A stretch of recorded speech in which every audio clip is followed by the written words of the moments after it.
அஸ்ஸலாமு அலைக்கும். காலை சாப்பாடு கண்டிப்பாக பெரியவங்கலேருந்து சின்னவங்க வரையும் எல்லாரும் சாப்பிடணுங்க.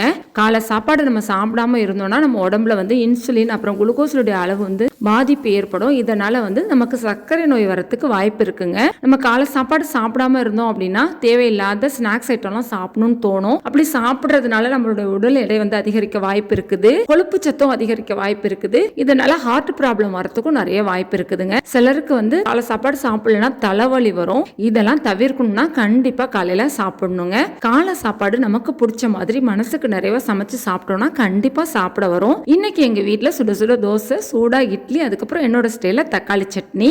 தக்காளி சட்னியில புளிப்பு டேஸ்ட் அதிகமா வேணும்னா 2 தக்காளிக்கு 1 வெங்காயம்ன்ற அளவுல எடுத்துக்கோங்க.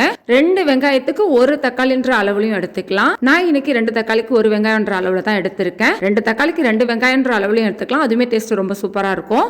இந்த ரெசிபியோட தொடர்ச்சியை இன்ஷா அல்லாஹ் அடுத்த ஷார்ட்ஸ்ல அப்லோட் பண்றேன்.